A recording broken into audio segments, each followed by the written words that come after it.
I remember the floor shifting. Not creaking. Shifting, like it rethought itself beneath me. I was in the city library, 4th floor, cartography archives. A room I'd visited hundreds of times. Until that day it felt rearranged. The angles were off. The window gave to a street that didn't exist. Or hadn't until I opened the book. No title. No index. Just a folded paper tucked into the spine like it had been hiding for decades. On the inside, a hand-drawn map, no legend. At the bottom edge, in faint pencil, everything east of silence. It didn't make sense until I followed the line. It traced a path through buildings that shouldn't connect. I walked it for hours and ended in an alley I didn't recognize, though it was between places I'd known my whole life. There was an old payphone bolted to the wall. I picked it up. My voice answered, but older and uncertain. He asked me who I was. I couldn't tell him. The next morning, I found the thread. It was taped to my wall, stretching from the cracked ceiling down across the hardwood floor, looping around my desk leg. Red. Organic. Not string. Not wire. It pulsed slightly when I touched it. I pulled, gently, and it unspooled something. Not fabric. Memory. Underneath my room, there was another room.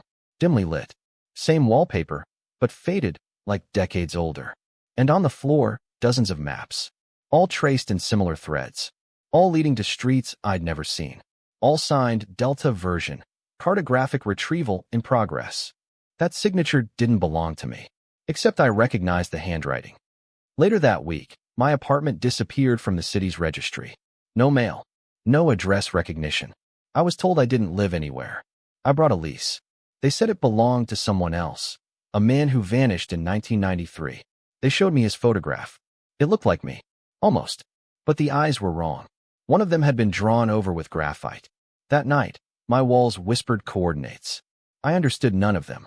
But I started walking. The thread grew overnight. From one strand, taped to my wall, it became a net, fine, red lines tracing across every surface of my apartment. Ceiling to floor. Bookshelves, chairs, photographs. It wrapped itself around objects that didn't used to be mine. A dusty globe labeled in unfamiliar alphabets, a cracked compass with a needle that spun whenever I blinked. I didn't install any of this. I sat on the edge of the bed and tried not to breathe too hard. The net pulsed gently, syncing with some rhythm I couldn't feel but somehow knew. It was charting the room, but not this version of the room. And when I touched it, lightly, the walls flexed. Not crumbled. Flexed, as if a second version sat beneath them, transparent, waiting for the right pressure to become visible. The first fold happened on Thursday. I was walking along the canal behind the old grain station, a place I'd known since childhood, when I saw the line. It shimmered slightly above the pavement, like heat rippling on concrete. I stepped over it, and everything around me fell silent. No footsteps, no birds, no city hum, just water, still and too bright. The buildings looked the same, but wrong. Window placements off by inches. A street lamp hanging too low. A smell like ozone and citrus. My phone was dead. Every app blinked out. Only one thing remained, a map. Drawn by hand. My handwriting, again. It showed the canal, but not the one I stood beside. It labeled buildings I didn't recognize. At the corner, a symbol. 3 overlapping circles. Beneath it, the words. You've crossed into a memory not assigned to you. Later, I checked city records. That section of the canal hadn't existed since 1974. It was filled in, paved over. Except it wasn't. Except I walked it. And when I returned to my apartment, the net had shifted. It now extended into my mirror, as if the glass had become another surface of mapping. And my reflection didn't match. He stood still. I moved. He blinked before I did. And when he smiled, the thread pulsed. I started testing it. I placed objects where the net wrapped tight. An old coin, a Polaroid I hadn't taken, a map drawn in what looked like watercolor and ash. Every item changed overnight. Not physically, contextually. The coin became a token from a transit system I'd never heard of. The Polaroid shifted, same image, different clothing, colder eyes. The map, it had new lines. Lines that hadn't been there yesterday. Routes that now intersected my daily walk. One of them pointed to a building that didn't exist. I went there and found a door. No handle, just a keyhole. And beside it, carved neatly. Cartographers must reconcile their versions, or be folded into the next. I haven't slept in 4 days. Not because of fear, because every time I close my eyes, the net tightens. And I dream in corridors, winding, flickering, sometimes collapsing. They match no building I've ever seen, but I know their shapes too well. And last night, someone else walked them with me. She wore my mother's voice, spoke in broken echoes, handed me a map stitched from fabric that smelled like the laundry room of our childhood home. But the stains weren't detergent. They spelled coordinates. I woke up with the map on my chest. No seams, no tape, just thread, as if sewn into my skin. I tried to burn the maps. They reappeared beneath my bed, doubled. I tried to ignore them. A new fold appeared in my calendar, a date I didn't schedule, return the misaligned archive. I tried to delete the map folder from my computer. It regenerated, with a message: you are drawing versions faster than they can erase you. Tomorrow I follow the westbound line, the one marked with a name that isn't mine, but feels like it might have been once. In another route, on another fold, where silence begins again. The day began with a letter I didn't receive, folded thrice, tucked behind my bathroom mirror, a space I never use for storage. The envelope had no stamp, no return address, just one line across the front, written in soft black ink. Your next step is misaligned. Inside was a map, but not of terrain, of emotion. Each contour marked a memory, each wrote a regret. The legend in the corner showed symbols I couldn't decode, but they felt familiar, almost like notes from a language I dreamt once but never learned. At the center, a pin marked you, if you had stayed. I stared at it until the outline pulsed. Then the floor shifted again. The world outside was 20 degrees colder than yesterday, though the forecast hadn't changed. The trees along my street had lost their leaves overnight, but only on one side. And everyone I passed seemed slightly off-tempo, like a video half a second out of sync. My phone buzzed with a text I never received. The alignment is fracturing. Trace west through memory corridor 47. I had no memory of 47, but the number made me flinch. I walked without knowing where I was going.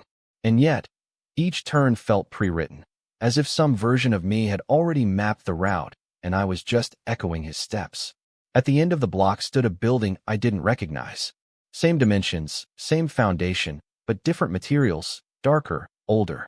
A brass plaque on the front read, Registry of Temporary Selves. Inside, nothing, just mirrors. Each showed me at different ages, different moods, but not just versions of me, possible versions. One mirror was shattered.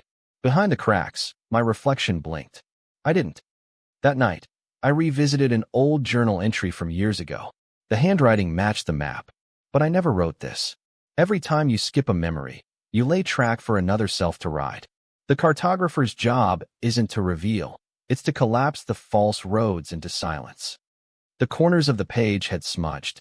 Beneath the stain, another line emerged slowly, as if exposed by thought, not ink. 47 was never meant to be opened. I woke up with that number carved into the condensation on my window. From the outside, I tried tracing the memory corridor. The route was wrong. Every building on the path held a version of someone I knew, but altered. My friend's bakery sold language instead of bread. My neighbor's dog barked in Latin. My old school flashed colors too fast to track, and each door led to a room I dreamed of but never entered. At one corner, I met a boy who looked exactly like I did at age 12. He handed me a coin, same as before, and whispered, "Don't mark this road. If you map it, it maps you back." He vanished down a stairwell that shouldn't have existed. The coin changed shape in my hand. I returned home. My walls were covered in coordinates. Same red thread, but now it stretched across every window, every reflection, and it hummed.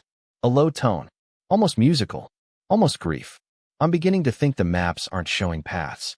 They're showing decisions. And somewhere between version 47 and the mirror corridor, I stopped making my own. I found the building again. Not the one I saw yesterday, but the one it might have been before the map changed. Same location, different intention. It now calls itself the Archive of Misplaced Events. No sign, no staff, just a long hallway filled with drawers, each labeled with coordinates and a date. Some drawers hum, others bleed a quiet static. I open one at random. Inside, a half-burnt photograph of two children on a swing. One of them has my eyes. The other has no face. Behind them, a street I recognize from dreams, always wet, always lit by that flickering violet light. The back of the photo reads, "This memory was assigned in error." I kept it. I think I wasn't supposed to. The next drawer held a cassette, the kind we used in childhood to record bedtime stories or static. I found a player in one of the forgotten boxes beneath my desk. It worked. The tape crackled, then whispered, "If you're hearing this, the fold has opened. Memory corridor 47 is unstable. You must retrieve the thread before the reflections overwrite." I paused, listened again. The voice, it was my own, but too calm. Like I'd accepted something the current me still refused. Outside, the city was quieter than usual. The people I passed blinked more slowly. Their footsteps left echoes. The air smelled like copper and lavender. I passed 3 buildings that hadn't existed the day before, but one of them held my mailbox. I checked it. The letter was back. Same handwriting. This time it said, "You've begun to draw incorrectly." I unfolded the attached paper. Not a map. A pattern. Spidery lines, intersecting at impossible angles. A geography of emotion, of recursion. The center marked with a name I didn't recognize, Callisto Root.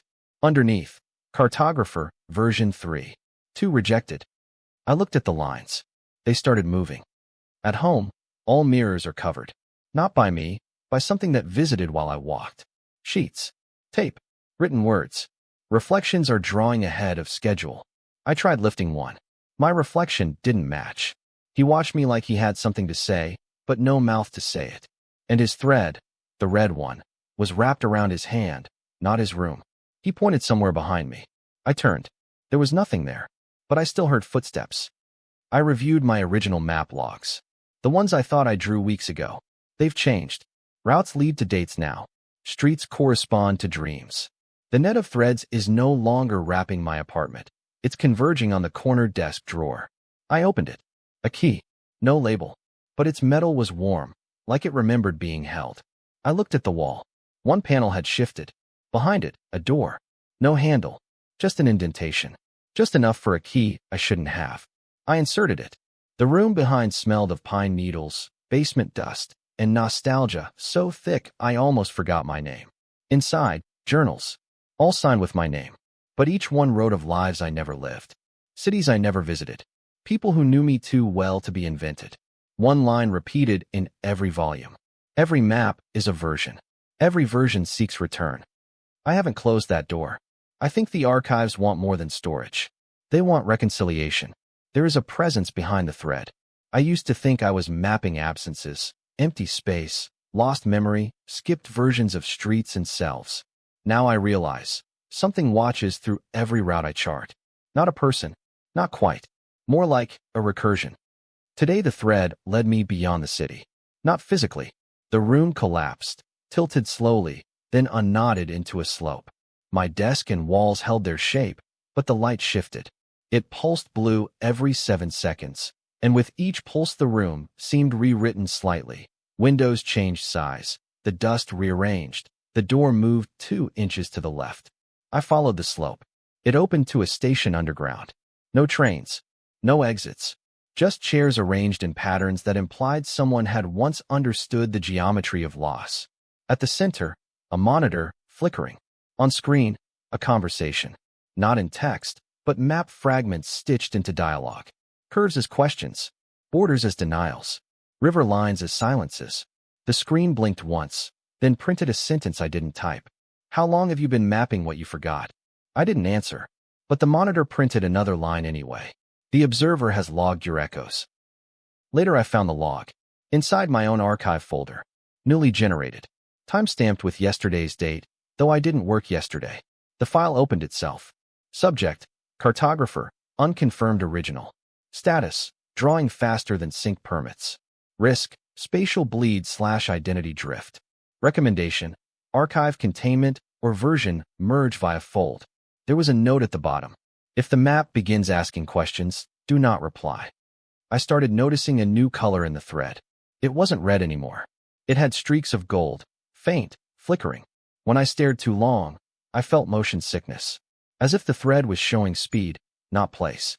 One segment pointed westward, same as before, but brighter. I followed it and arrived in front of a door I didn't recognize. Brass, but aged like it had been forgotten for centuries. Above it, a plaque inscribed not with letters, but coordinates. I traced them back through my archive. They pointed to a place that doesn't exist on any map. But the door knew me. It opened. Inside, the observer's chamber. No furniture, no walls, just suspended maps, thousands, maybe more. All floating, all rotating slowly, projected from nothing. Each showed a variation of the city. Subtle shifts, missing buildings, alternate weather systems, reflected decisions. In the center, a chair. When I sat, a voice spoke. "You are the map now." It didn't echo. It embedded. I felt its words land as memories, not new ones, but old ones I'd forgotten to claim. One of them described a room I'd never entered, except I recognized its smell. Then a new thread emerged. Black, thin, silent. It drew itself in front of me, across the floor, looped once around the chair, then stopped. A new voice followed. "You've reached version Delta root. Further mapping risks collapse." I wanted to answer. I didn't have a mouth anymore. Just coordinates, and pulsing light, and the slow realization that the maps were no longer records. They were intentions, drawn by someone else. Through me, I saw him again. Me. But wrong. He stood beneath the scaffolding where the bakery used to be, now marked Archive Zone D. Same height, same posture, but something was misaligned. The shoulders, the way he gripped the thread. It wasn't observational. It was possessive. I tried speaking. He didn't respond. Then he walked the westbound line I'd been avoiding, and the thread followed him, leaving me behind. That night, the map refused my input. I tried drawing a new route, cataloging the fold I discovered near 7th Avenue, a corridor that appears only during rain. But the pen retracted. The map dimmed. A message appeared beneath the grid lines. Version conflict detected. Rendering suspended. I opened the window. Rain had begun, soft, metallic, whispering through the thread like code. I traced its pulse to the far corner of the room, where my shadow didn't match the angle of light. Then I saw her. Not Keely. Not quite. She wore my memory of Keely like a mask, and her hands trembled like mine do during mapping. She stepped forward, placed a photograph in my palm, one I never took, but remember taking. In it, I stood beside the bakery. Next to me, the version of me that passed earlier. Behind us, a third figure. Unfocused. I ran the coordinates. The photo mapped to a zone that had been redacted in my archive, version 3.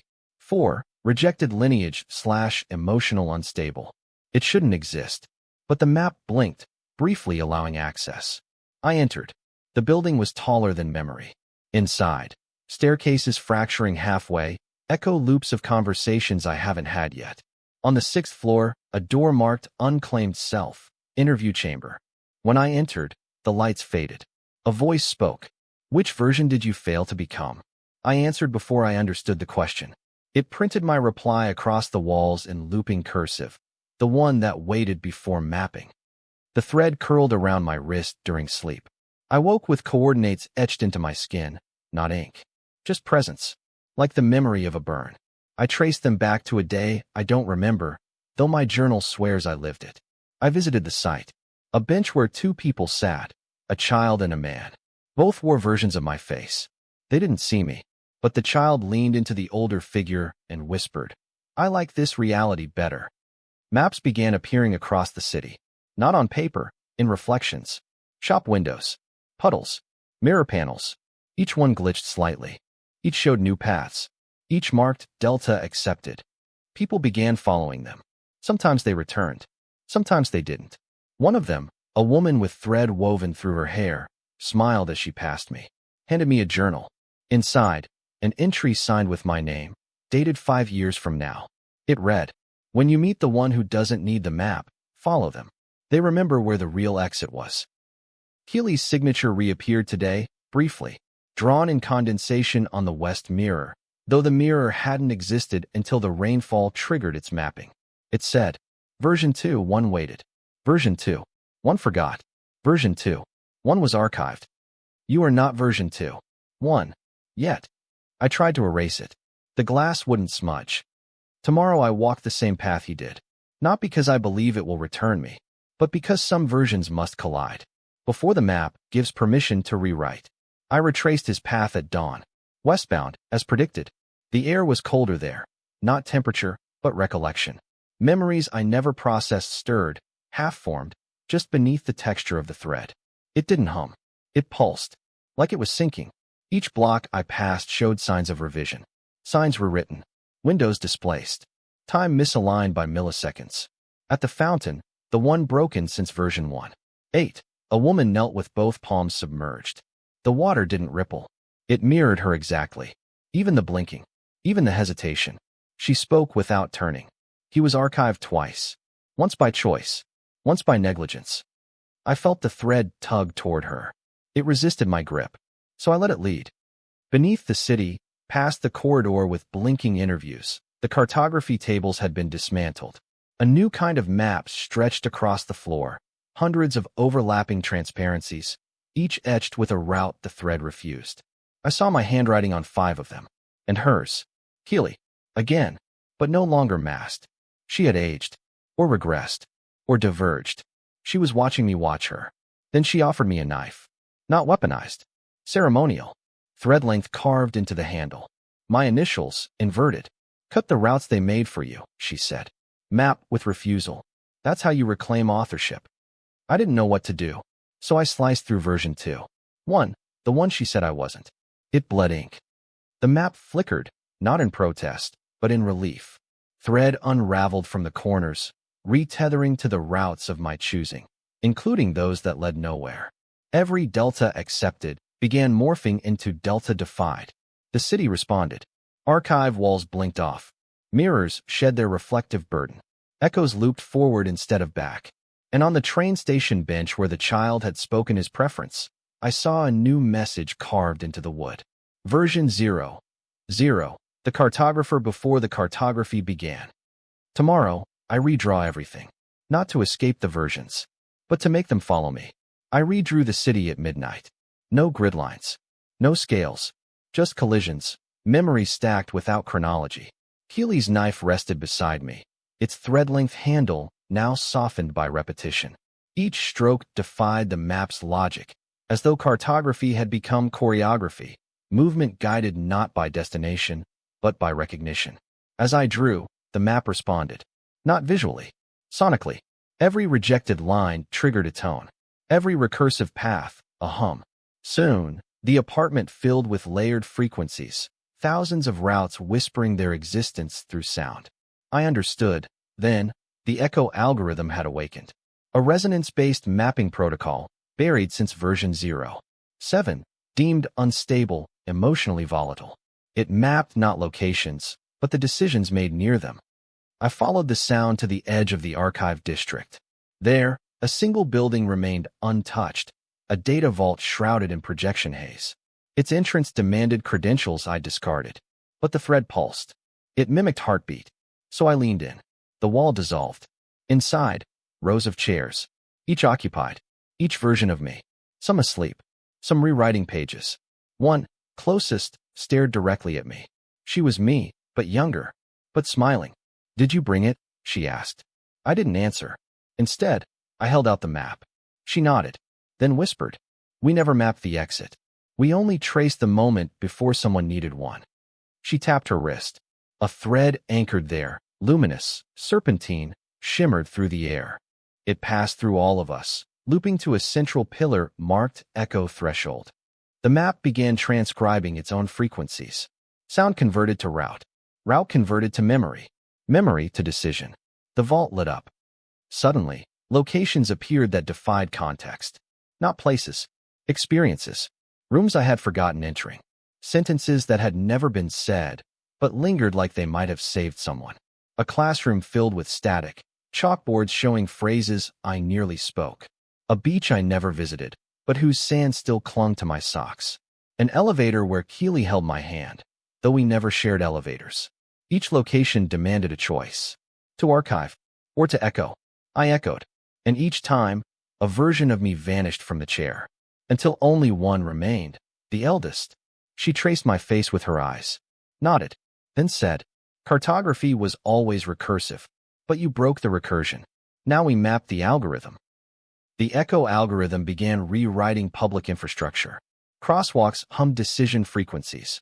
Buses rerouted based on emotional resonance. Doors opened for people who had previously been denied, if they'd remapped their memory. Graffiti bloomed across mirrored panels, diagrams of subjective truths. Everyone saw a different symbol. Some cried, some screamed, some walked through walls. Keely appeared again, not as ghost, not as memory, as version unnumbered, wearing thread like a spine. She led me to a stairwell where light pulsed like breath. You must choose what never needed to be mapped, she said. I understood. I reached into my archive, pulled the one moment I'd never documented. The pause before I first mapped anything. Blank, untouched, pure intention. I placed it into the stairwell. It accepted it, then dissolved the walls. The city now responds to decision more than direction. Maps still exist, but they update based on emotional trajectory.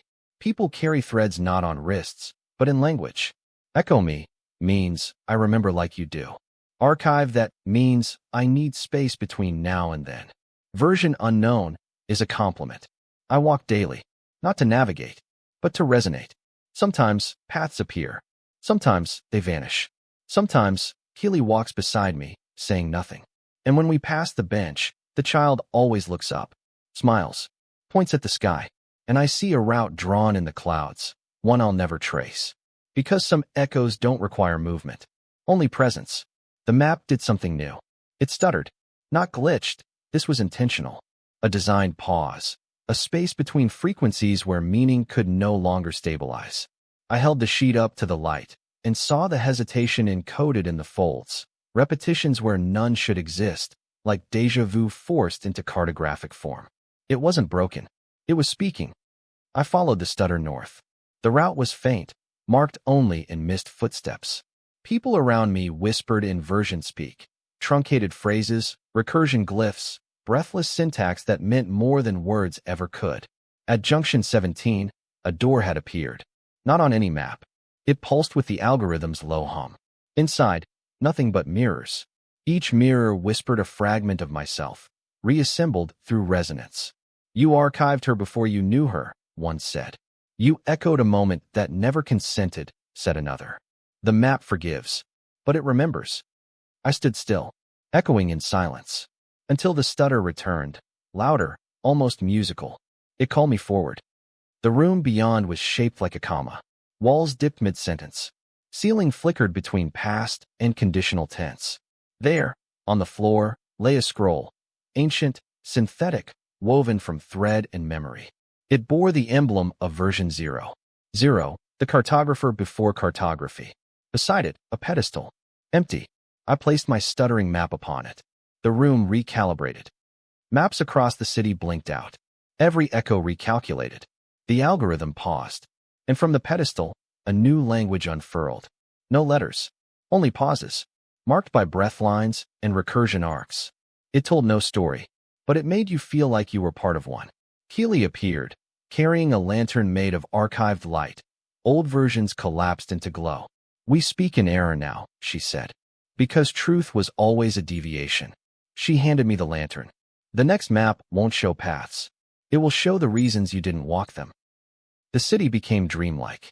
Signposts dissolved. People navigated by emotional weather, the pressure of memories beneath their skin.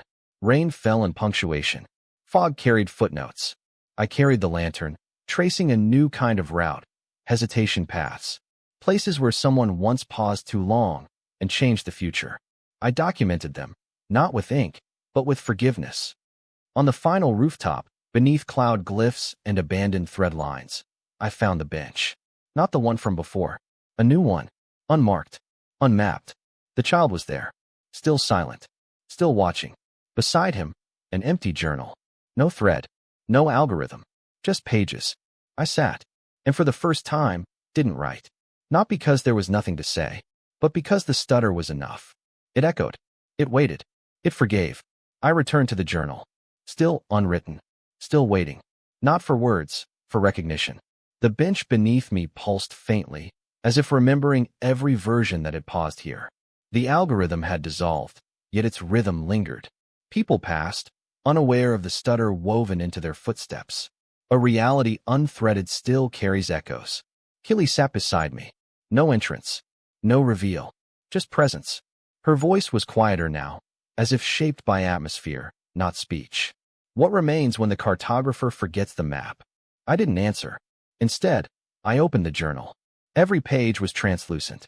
Past entries bled through from other versions, ghosts of choices, feelings, hesitations. One page bore a message I hadn't written, but knew was mine. This is the story that never needed to be told, only lived. That night, the city rewrote its architecture. Buildings reorganized based on collective silence. Bridges vanished, replaced by proximity. If you thought of someone, they appeared beside you.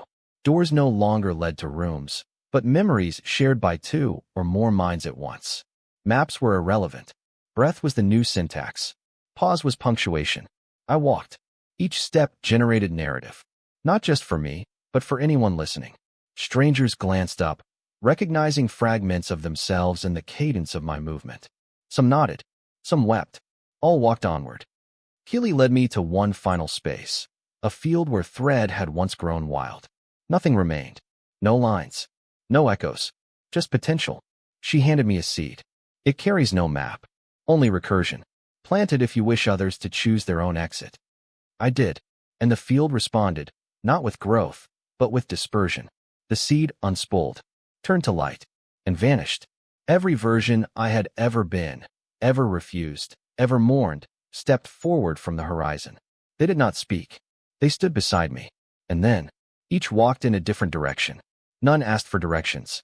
None paused to archive. None held the thread. I remained, not alone, but unthreaded.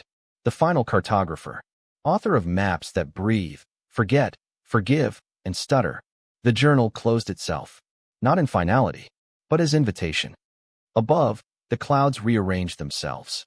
A message, fleeting, drawn in vapor. Delta witnessed. And below it, the bench shimmered. The child now stood, smiling, holding a mirror. I looked. I did not see myself. I saw the space where story begins. A pause, a presence, a breath. No map, no version, just the choice to continue.